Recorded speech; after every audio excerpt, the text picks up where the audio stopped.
पटलं? मी तुझ्याशी लग्न का करू शकत नाही ते? Bye. Shekhar, Shekhar please please थांब. माझं म्हणणं तरी ऐकून घे शेखर. हे बघ, तुझ्या वडिलांबद्दल मला सगळं माहिती आहे आणि त्यांची तिथे असलेलं माझी काहीच हरकत नाहीये. आता तरी आपण लग्न करूया. हे बघ शेखर, प्लीज मला इथून लग्न करून घेऊन चल. अरे माझे बाबा माझं लग्न लावून मोकळे होतील शेखर. तुला कसं काही कळत नाही रे. अगं मला कळतंय का हे सगळं? मग तू कशी करून ही वेळ निभून घे, नाही ते सगळंच कठीण होऊन बसेल बघ. निशा निशा, मी तुला प्रॉमिस करतो की मी काही ना काहीतरी मार्ग काढेन.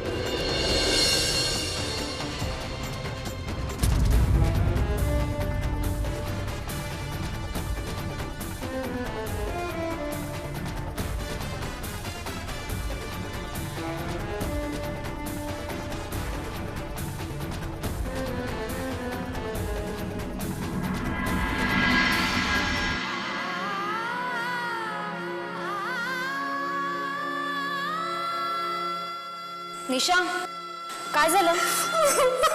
काय झालं रडायला? निशा, निशा, निशा, काय झालं?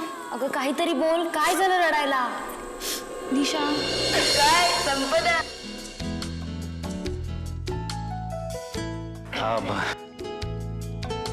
मला संपदाशी जरा महत्वाचं बोलायचंय. हा मग बोल ना.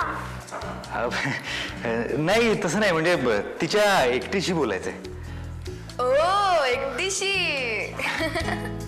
चल ग, रोमिओ ज्युलिएटला एकांत हवा असेल. हे नाही या, आपण इथून अजिबात हलायचं नाही. आणि तुला जे काय बोलायचंय ना ते तू इथेच बोल. अगं रंजना, मला जरा महत्वाचं बोलायचंय. तेव्हा आम्हाला दोघांना जरा एकटं सोडलं तर. काय? हे बघ, चक्क तू आम्हाला इथून जायला सांगतोयस? Please please please please please. काय? बरं ठीक आहे, ठीक आहे. चल.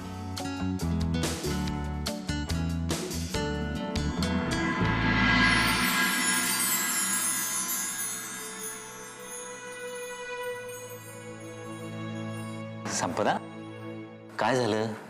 तुला कोणी काही बोललंय का? नाही रे. तुला बरं वाटत नाहीये का? कसलं टेन्शन वगैरे तर घेतलं नाहीयेस ना? मला सांग, काय झालं? नाही रे, असंच कधी कधी होतं ना मन उदास, तसं झालं.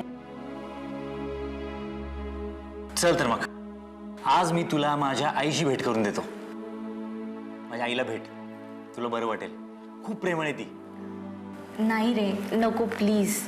तू नेहमी माझ्या घरी येणं टाळतेस, आज तुला यावंच लागेल. मंदार नको रे, आज माझा मूड नाहीये. उद्या येणार? हो हो चालेल, उद्या येईन मी. चालेल नाही, तुला प्रॉमिस करावं लागेल. उद्या येणार म्हणजे येणार तू. बरं बाबा, प्रॉमिस. ओके.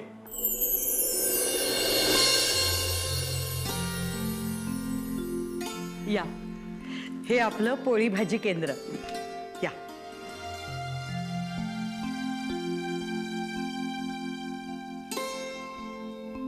काय ग, सगळं व्यवस्थित ना? काय ताई, आज लय उशीर केला ते यायला?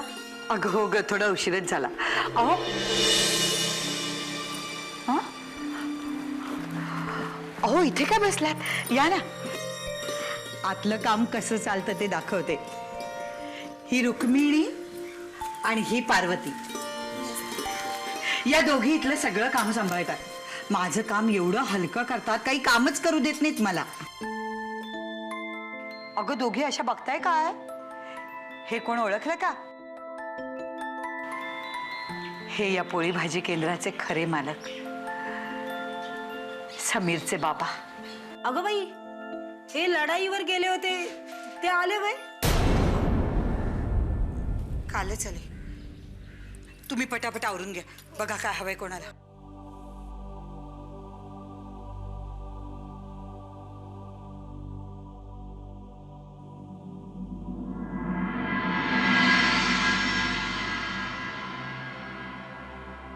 तुम्हाला घरी बसायचा कंटाळा येतो ना, मग तुम्ही इथे हिशोब सांभाळायचं काम करा.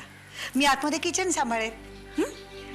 म्हणजे तुमचाही वेळ चांगला जाईल आणि मलाही तुमचा आधार होईल. सुधा, तू खरोखरच माझ्या घरची, माझ्या संसाराची लक्ष्मी आहेस. मुंबईसारख्या शहरात स्वतःच्या हिमतीवर सगळं उभं केलंस तू. हे मुलांना मोठं केलंस, मुलांचं शिक्षण केलंस. आणि मी हे सगळं का करू शकले माहितीये? कारण तुम्ही जेव्हा कधी परत याल तेव्हा तुमच्या समोर मला खचलेलं दिसायचं नव्हतं. माझी शक्ती तुम्ही आहात. तुमच्या पुढे माझी काहीच ओळख नाही हो. सुधा,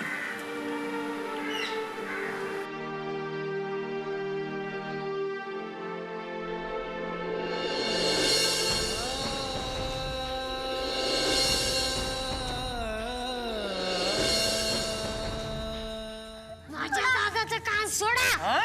अरे तुझ्या बापापेक्षा वयानं मोठा आहे मी. छाप! कान सोडा.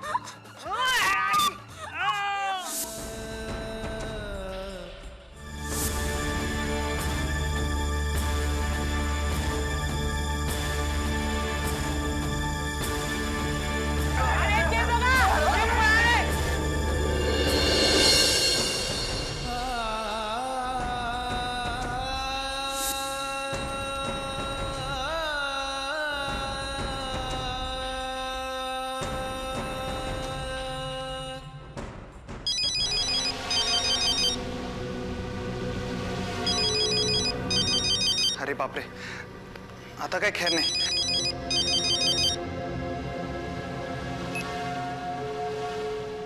Hello sir. सर मी उद्यापासून जॉईन करतोय सर. सर खरं तर मी कालपासूनच करणार होतो, पण सर माझी तब्येत जरा बरोबर नाही.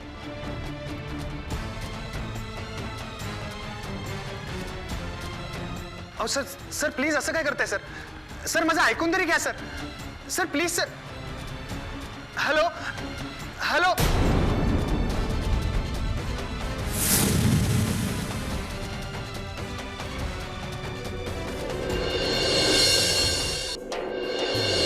काय करायचंय?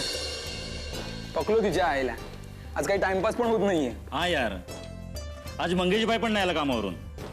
नाही रे, आजकाल तशी आहे ना, कट्ट्यावर पूर्वीसारखी मजाच राहिलेली नाही. तेरे को सच्ची बात बोलू, खरं तर जेव्हापासून समीरबाई यायचा बंद झाला ना, तेव्हापासून मजाच गेली. आपला समीरबाई बोले तो शान आहे कट्टे की. तिकडे बघ, कट्ट्याची शान लंगडत येते. अरे समीरबाई, तू 100 वर्ष जगणार. अरे आत्ताच तुझं नाव घेतलं. जेत्या, कसा आहेस रे तू? मी बरं आहे, तू बोल. तुझा पाय कसा आहे? आपण ने तेरे को बहुत मिस किया यार. पाय आता बरा आहे रे. ए छोट्या, मास्तरांनी थोबाडीत मारल्यावर का काय तोंड करून बसल्यास? हा, काय झालं तुला? काही नाही यार, तुला असं लंगडताना पाहून बरं नाही वाटत आहे. होय रे, च्या आईला जवळजवळ नरकाच्या दाराला टच करून आलो मी. बोल. सॉलिड मार लागला यार. अरे नरकात कशाला, स्वर्गात बोल की. अरे आपल्यासारखी मुलं नरकातच जाणार ना.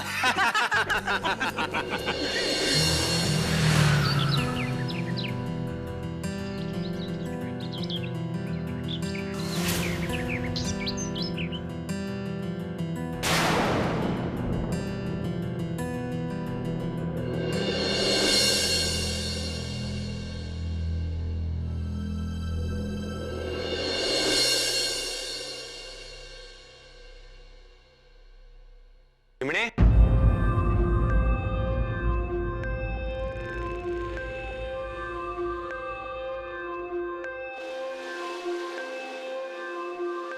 काय गे, माझी हाक ऐकायला नाही आली तुला?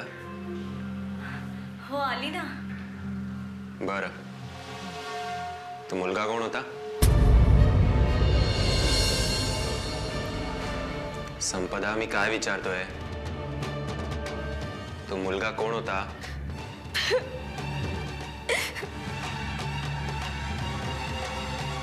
संपदा, अगं रडायला काय झालंय? तो मुलगा तुला त्रास देतोय का? नाही रे, तू रागावणार नसशील तर सांगू. बोल. अलीकडे आपल्या घरात सतत कटकटी चालू असतात, त्यामुळे माझं कशातही लक्ष लागत नाही रे.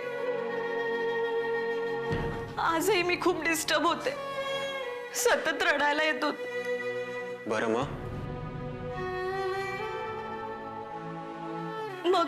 मग माझ्या मैत्रिणींनी मंदारला सांगितलं मला घरी सोडायला. मंदार म्हणजे तो मुलगा? हो. मग त्यात एवढं रडण्यासारखं काय? काही नाही रे, घरातल्या वातावरणामुळे खरंच खूप वाईट वाटतं आपल्याच घरात अशा कटकटी का होतात. इतर लोकांप्रमाणे आपण आनंदात का नाही राहत. आता तर आपले बाबा परत आलेत ना, मग आपण आनंदात का नाही राहत. खरंय संपदा. अगं बाबांशी ऍडजस्ट करायला मलाही खूप प्रॉब्लेम होतोय, पण शेखर असं बाबांशी का वागतोय मला काहीच कळत नाहीये. तेच तर मला असं वाटायचं की शेखर दादा आपल्या तिघांपैकी खूप समंजस आणि शांत मुलगा आहे. संपदा, अगं मी पण शेखरचं हे रूप पहिल्यांदाच बघतोय. तो हल्ली खूप बदललाय. जाऊ दे ना, आपण जास्त विचार करत बसलो तर माझ्या डोक्याचा पार बुगा होऊन जाईल. तसं पण विचार करणं मला काही झेपणार नाही.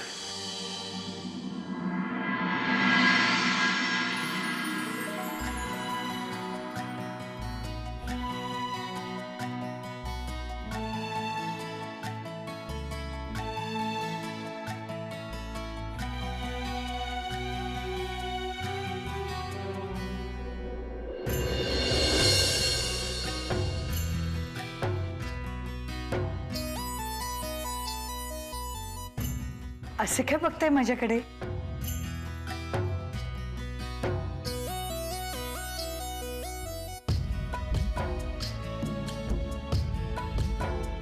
हे काय कोणीतरी बघेल ना? बघितलं तर बघू दे. माझी घरची लक्ष्मी किती सुंदर आहे हे जगाला सुद्धा कळू दे. किती सुंदर दिसतेस वसुधा. अगं माझीच दृष्ट लागेल तुला. काहीतरीच या वेळेत शोभतं का असलं? चला घरी, मुलं वाट पाहत असतील. मी तुला काय म्हणतो, आपण थोडेसे असे एकांतात बसूया ना. मुलं भुकेली असतील. मुलं आता लहान काय आहेत, हा थांबतील थोडा वेळ. तुझ्याबरोबर असं एकांतात बसावंसं वाटतंय. आणि बघ तू फार थकलेली आहेस. मी असं करतो, मी काहीतरी थंड घेऊन येतो. तू थंड प्यायलीस की तुला तरतरी येईल. आणि एकांतात बसून आपल्याला बरीच वर्ष झाली. थांबतो, मी आलोच.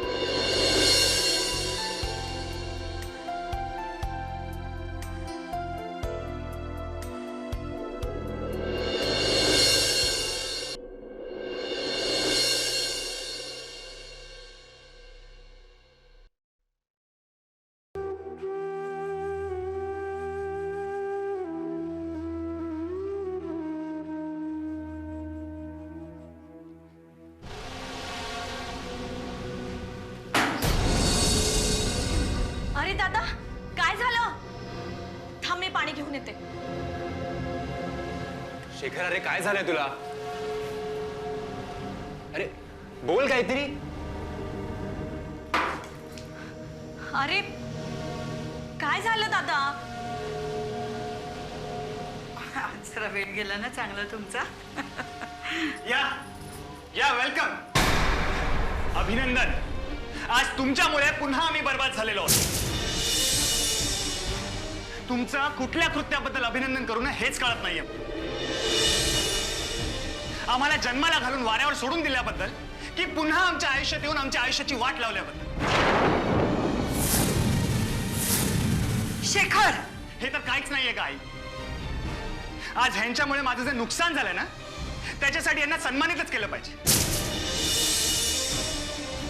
आज तुमच्यामुळे आम्ही पुन्हा एकदा बर्बाद झालेलो आहोत. शेखर, आता एक शब्द जरी बोललास तर तोंड फोडून काढ.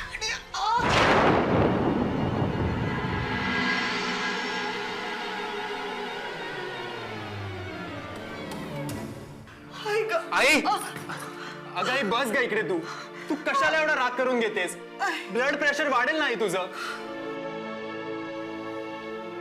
शेखर बस झाला आता. अरे किती बोलशील रे तू. बघा बघा तुमच्यामुळे काय काय होत आहे घरात. आई मुलांमध्ये भांडणं लावता तुम्ही. आई प्लीज मला माफ कर, पण मी आज बोलणार आहे आणि मला बोलू दे. आज या माणसामुळे, केवळ या माणसामुळे मी आज माझ्या निशाला गमवून बसलोय. आता काय झालं, बसला ना धक्का. आणि इतकंच नाही तर आज तुझा मुलगा नोकरी गमावून बसलाय केवळ या माणसामुळे. आमच्या प्रत्येक दुःखाला तुम्ही जबाबदार असून तुम्ही एवढं खळखळून हसू तरी कसं शकता हो. शेखर शेखर काही बोलू नकोस. काही बोलू नको. आई अगं तू पड इकडे स्वस्त. तू नको एवढा त्राका करून घेऊस. शेखर आणि आता तू खूप बोलतोयस हा. ऐकून घेतो म्हणून वाटेल ते सहन करणार नाही मी. अरे पकडले गेले ते युद्धात, झाली ते ना कैद. या एका गोष्टीवर ना तू त्यांना आयुष्यभर बोलत राहणार आहेस का. हा यात त्यांची काय चूक आहे रे. आणि काय वाईट केलं त्यांनी तुझं. एवढा राग काय तुला त्यांच्यावर. तुला ऐकायचंय मला याचा राग काय येतो, जाणून घ्यायचंय तर ऐक. शेखर काही बोलू नकोस. अरे हा कसला आला युद्ध कैदी. हा एक खुनी आहे. एका खुनाची शिक्षा भोगणारा एक कैदी आहे.